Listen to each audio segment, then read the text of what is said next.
बहुत जमाने पहले परियों की एक हसीन सल्तनत में एक निहायत जस्तजू पसंद और निडर परी रहती थी जिसका नाम जेना था। जेना को बचपन ही से एक आदत थी कि वो हर चीज को जानना और परखना चाहती थी। वो आम परियों की तरह सिर्फ गीत गाने या फूलों में खेलने में खुश नहीं रहती थी, बल्कि उसका दिल हमेशा नई चीजों को तलाश करने पर मायल रहता था। उसके कमरे में पुरानी जादुई किताबें, कहानियाँ और दुनिया भर की जादुई मखलूकात के किस्से जमा थे। खास तौर पर उसे यूनिकॉर्न्स की कहानियों में सबसे ज्यादा दिलचस्पी थी। उसके ख्वाबों में भी अक्सर एक सफेद रोशन सींग वाला यूनिकॉर्न आता जो उसे दूर दराज की वादियों में बुला रहा होता। पूरी सल्तनत में लोग जेना के इस जस्तजू और बहादुरी को पसंद करते थे। वो जानते थे कि जेना मुख्तलिफ है और यही फर्क उसकी असल ताकत था। एक दिन जेना एक जादुई झरने के पास नहाने गई। ये जगह उसकी पसंदीदा थी क्योंकि वहाँ की हवा में खुशबू और पानी में रोशनी की झलकियाँ नाचती थी। मगर उस दिन कुछ खास था।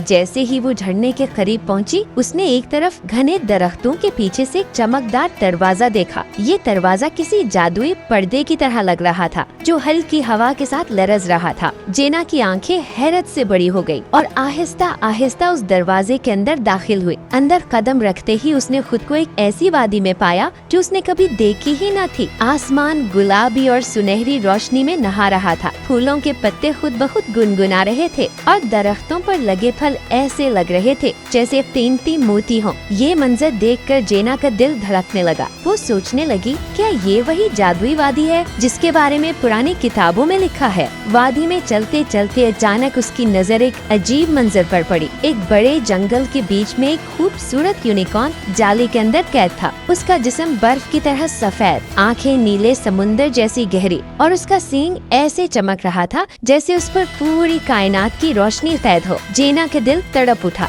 वो तेजी से आगे बढ़ी और अपनी जादुई ताकत से जाली को तोड़ दिया। जाली टूटते ही यूनिकॉर्न ने एक जोरदार सांस लिया और खड़ा हो गया। उसकी आंखों में शुक्रगुजारी और आजादी की चमक थी। यूनिकॉर्न ने बस अपनी निगाहों से जेना का शुक्रिया अदा किया और फिर जंगल की गहराई में गायब हो गया। जेना जब वापस घर पहुंची तो उसके दिल में वो यूनिकॉर्न मुसलसल घूम रहा था। उसने अपनी पुरानी जादुई किताबें खोलकर तलाश शुरू की। कई घंटे बाद उसे एक पुरस्कार बाब मिला। उसमें लिखा था, ये यूनिकॉर्न दरअसल एक शहजादा है जिसे एक जालिम जादूगरनी ने कई बरसों पहले शराब पिलाई और जादू के जरिए एक मखलूक में बदल दिया। वो जब तक जादूगरनी जिंदा है अपनी असली सूरत में वापस नहीं आ सकता। ये पढ़कर जेना हैरत और दुख से भर गई। वो सोचने लगी कि इतने सालों से ये शहजादा एक जानवर की शक्ल में कैद है और कोई इसकी हकीकत नहीं जानता। चंद दिन बाद जेना दोबारा उसी वादी में गई। वो घंटों तलाश करती रही और आखिरकार उसे वही यूनिकॉर्न दोबारा नजर आया। इस बार वो डरी नहीं बल्कि आगे बढ़कर उसके करीब बैठ गई।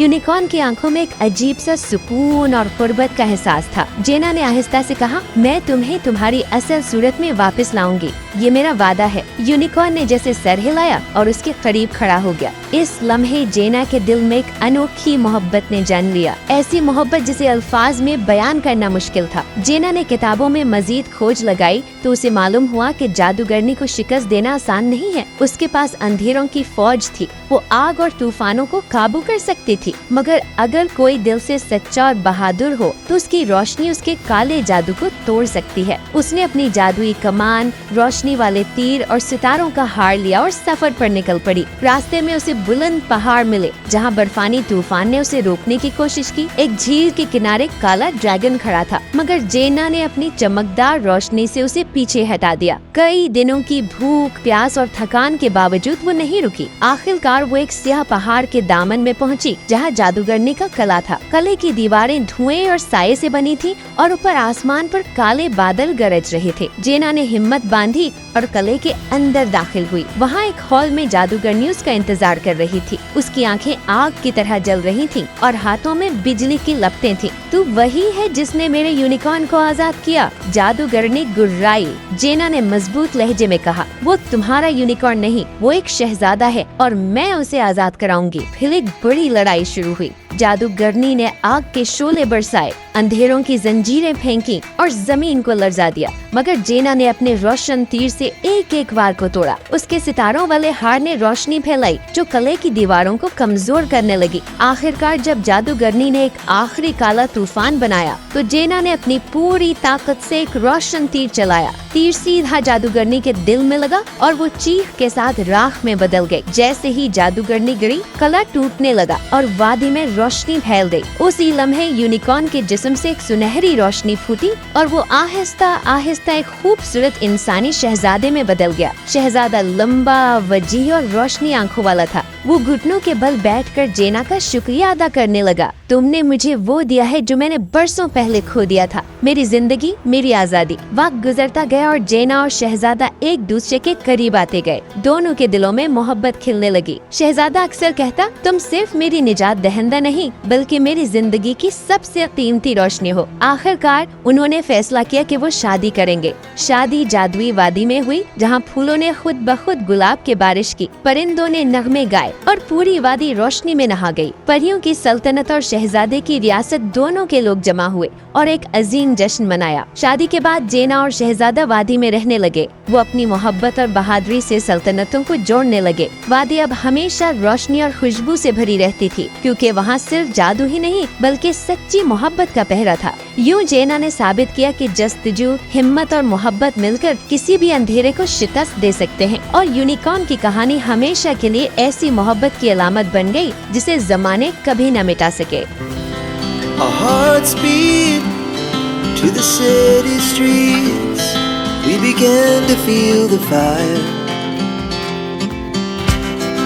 We rise like tall buildings as the chemicals they take us higher. The night's young and it's just begun as she puts her hand in mine. We wanna chase the night, wanna dance to the light, pull stars from the sky, just two hearts running wild. Never sleep, never stop, as we shout from the top. We're gonna be two hearts running wild.